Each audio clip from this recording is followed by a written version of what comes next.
Hello students, आज हम बात करेंगे फिजिक्स के चैप्टर सेकंड की। और ये चैप्टर अपने पास जो सेकंड चैप्टर है इसका नाम है गाउस के नियम। गाउस का नियम व उसके अनुप्रयोग, Gauss law and its application. तो पहले अपन पढ़ेंगे इसके अंदर एक क्वांटिटी अपन पढ़ेंगे क्षेत्रफल सदिश, यानी कि क्षेत्रफल को अपन इस चैप्टर में क्या मानेंगे, वैसे होती है एक क्षेत्रफल एक अदिश राशि है, लेकिन यहाँ पर इस चैप्टर में इसको क्या कंसिडर करेंगे भाई, क्षेत्रफल अपने पास कैसी राशि, एक सदिश राशि। तो क्षेत्रफल सदिश को ds वेक्टर से निरूपित करते हैं। यहाँ पर इस चैप्टर में अपने इस जो डायग्राम अपन ने बनाया इसमें इसको किससे निरूपित कर रखा है, ds से। और इसकी दिशा, तो क्षेत्रफल जो सदिश होगी इसकी जो दिशा होगी ये याद रखना, इसकी दिशा हमेशा क्या होगी, पृष्ठ के लंबवत बाहर की ओर। इसके साथ एक चीज़ और ऐड कर लेना, चाहे पृष्ठ के लंबवत आउटवर्ड डायरेक्शन या बाहर की ओर होती है। तो जैसे ये अपने पास कोई भी एक क्षेत्रफल है, ठीक है, या कोई भी पृष्ठ है, इसमें एक छोटा सा पार्ट ले लिया अपन ने क्षेत्रफल का ds। जैसे मान लो ये कोई भी पृष्ठ है, इसमें कोई छोटा सा क्षेत्र अपन ने ले लिया ds। इस ds क्षेत्रफल, इसका क्षेत्रफल अपन कितना लेंगे ds, तो इसका जो क्षेत्रफल सदिश होगा या क्षेत्रफल की जो दिशा होगी, सदिश का मतलब इस क्षेत्रफल की अपने को दिशा लेनी है, तो क्षेत्रफल की जो दिशा होगी वो हमेशा कैसे होगी, लंबवत बाहर की तरफ। तो लंबवत बाहर की तरफ कैसे दिखा देंगे, इस तरह से। ये इसकी क्या हो जाएगी, ds वेक्टर की दिशा हो जाएगी। इसको अपन क्या दिखा दें, n कैप। ऐसे लंबवत बाहर की, जैसे इसके ऊपर अपन पेन, ये सरफेस है मान लो पेपर, और इसके ऊपर पेन ऐसे खड़ा कर दे अपने पास यहाँ से, तो ये कैसे हो जाएगा, लंबवत और बाहर की तरफ अपने पास यहाँ से। और इस ds वेक्टर को अपन क्या लिख सकते हैं, ds इंटू में n कैप। n कैप यहाँ पे क्या होगा, एकांक सदिश जो इसकी दिशा को बताएगा। फिर बता रहा हूँ मैं लंबवत बाहर की तरफ। जैसे मान लो ये पृष्ठ, ऐसे पृष्ठ को अपन खड़ा कर दें, ऐसे ना रख के पृष्ठ को कैसे रखें, ऐसे खड़ा, तो इसमें अपने पास क्या हो जाएगी, लंबवत बाहर की तरफ ये दिशा हो जाएगी। ये देखना पेन जो मैं लगा रहा हूँ इसके लंबवत और कैसे बाहर की तरफ। और अगर ये पृष्ठ ऐसे रखा है तो इस पे लंबवत बाहर की तरफ कैसे हो जाएगा, इस तरह से। मैं पेन को स्ट्रेट अपने पास इसको ऊपर खड़ा कर दूँ तो लंबवत बाहर की तरफ।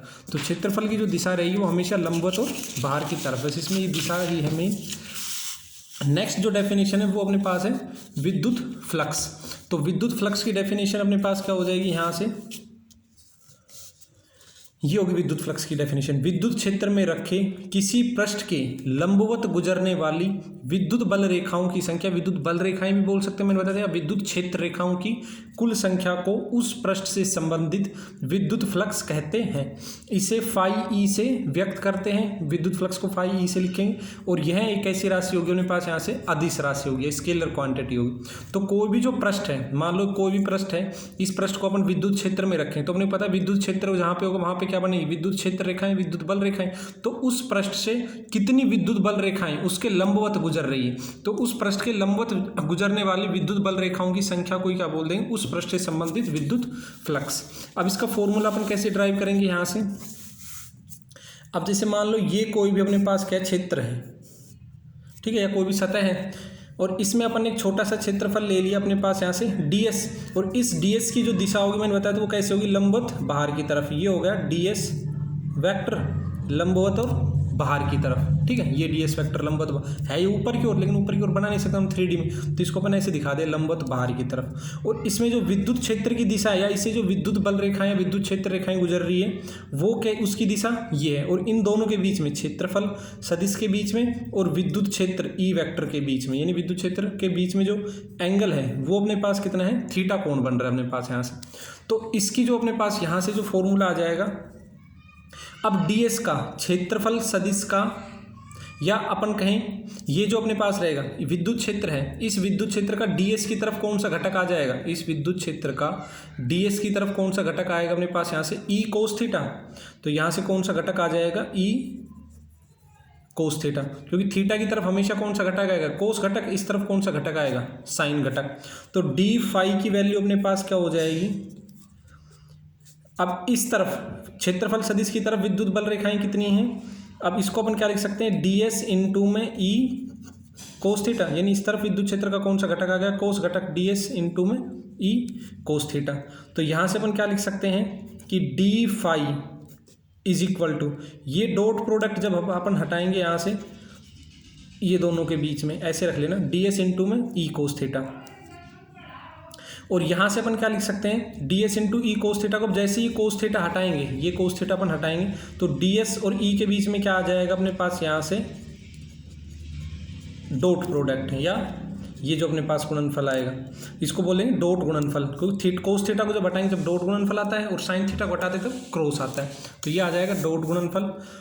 तो यहाँ से अपन क्या लिख सकते हैं, D phi is equal to E vector dot D S vector. और टोटल के लिए जब निकालेंगे फ्लक्स, कुल फ्लक्स निकालेंगे तो इसका क्या कर देंगे समाकलन, तो ई vector dot D S vector. ये अपने पास क्या आ जाएगा, विद्युत फ्लक्स का लास्ट फॉर्मूला आ जाएगा। मैंने बताया यहाँ से जो अपने पास यहाँ से रहेगा, अब ये कोई भी सरफेस थी, इसका क्षेत्रफल सदिश है ds, इस तरफ विद्युत क्षेत्र का ds की दिशा में कौन सा घटक हो जाएगा, e कोस थीटा।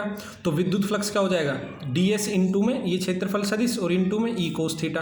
तो इसको कोस थीटा को हटाएंगे तो यहाँ पे डॉट प्रोडक्ट आ जाएगा, इसको अपन क्या लिख लेंगे, e इंटू में ds, ठीक है। तो e ds कोस थीटा बन जाएगा अपने पास। यहाँ टोटल के लिए निकालेंगे तो इसका समाकलन। अब इसकी अगर अपन यूनिट निकालें कि भाई इसकी यूनिट क्या होगी, इसका मात्रक क्या होगा, तो क्षेत्रफल का मात्रक अपन को क्या पता है, न्यूटन अपॉन में कूलम। ये जो अपने पास विद्युत क्षेत्र का मात्रक, ये विद्युत क्षेत्र है तो विद्युत क्षेत्र का मात्रक न्यूटन अपॉन में कूलम, और क्षेत्रफल का मीटर स्क्वायर। तो क्या आ जाएगा, न्यूटन मीटर स्क्वायर इंटू में कूलम इनवर्स। एक मात्रक और होता है इसका, वोल्ट इंटू में मीटर विद्युत फ्लक्स का। तो ये दोनों इसके मात्रक रहेंगे, ठीक है। अब इसकी एक डेफिनेशन और दे सकते हैं, और ये अपने पास क्या आ जाएगी, अतः विद्युत क्षेत्र में रखे किसी पृष्ठ से, अतः विद्युत क्षेत्र में रखे किसी पृष्ठ से संबंधित फ्लक्स का मान विद्युत क्षेत्र की तीव्रता E व पृष्ठ के क्षेत्रफल ds वेक्टर के अदिश गुणनफल के समान होता है अपने पास यहाँ से। तो विद्युत क्षेत्र में रखे किसी पृष्ठ से संबंधित विद्युत फ्लक्स का मान क्या हो जाएगा, ये विद्युत क्षेत्र है और ये क्षेत्रफल सदिश, दोनों के अदिश गुणनफल के समान भी बोल सकते हैं, क्योंकि विद्युत फ्लक्स कैसी राशि, एक अदिश राशि।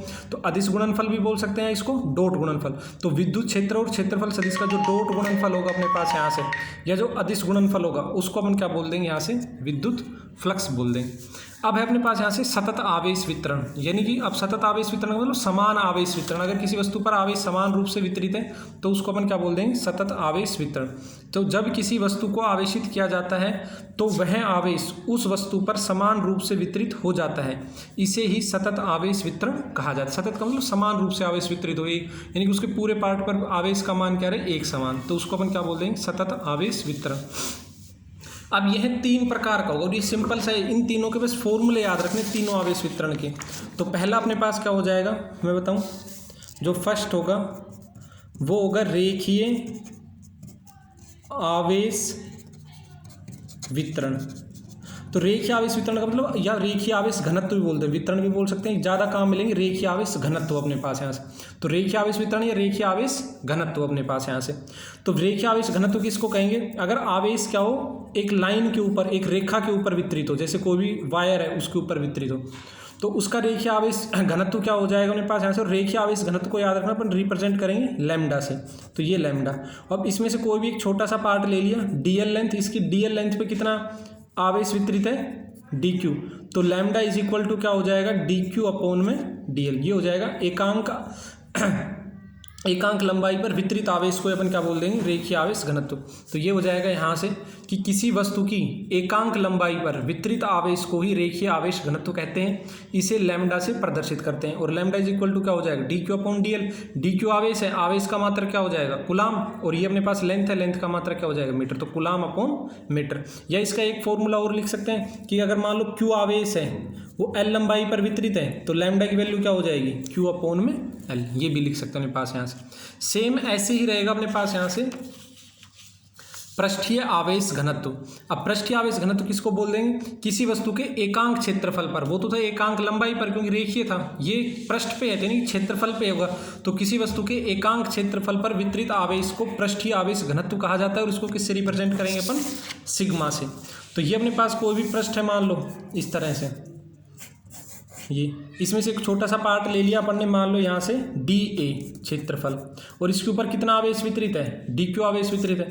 तो पृष्ठीय आवेश घनत्व को अपन किससे बताया, मैंने बताया था, रिप्रेजेंट करेंगे सिग्मा से। तो dq अपॉन में dA, या फिर अपन कह सकते हैं भाई q अपॉन में, टोटल के लिए बात करें, और इसका मात्रक क्या हो जाएगा, कूलम अपॉन में मीटर स्क्वायर, और ये इसको रिप्रेजेंट करेंगे मेरे पास यहाँ से सिग्मा से। नेक्स्ट जो होगा अपने पास यहाँ से वो रहेगा आयतन आयतन आवेश घनत्व, तो आयतन आवेश घनत्व किसको बोल देंगे?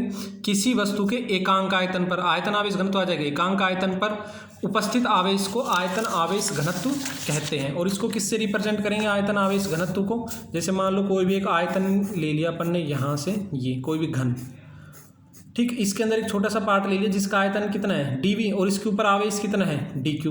तो आयतन आवेश घनत्व को किससे लिखेंगे? रो से, और ये क्या हो जाएगा dq अपॉन में dv। तो ये तीन फॉर्मूले हैं, या फिर अपन लिख सकते हैं q अपॉन में v अपने पास यहाँ से, और इसका मात्रा क्या हो जाएगा? कूलाम अपॉन में मीटर क्यूब। तो ये तीन फॉर्मूले में फिर बता रहा हूँ यहाँ से। एक तो है रेखीय आवेश घनत्व, ये अपने आगे काम आएंगे जब अपन गाउस के नियम के अनुप्रयोग पढ़ेंगे वहाँ पे। तो रेखीय आवेश घनत्व को lambda formula q upon L या dq अपॉन एल कुछ भी लिख सकते हैं, ये रह जाएगा रेखीय आवेश घनत्व। सेकंड जो होगा वो होगा अपने पास यहाँ से पृष्ठीय आवेश घनत्व, इसको रिप्रेजेंट करेंगे सिग्मा से, sigma is equal to q upon A.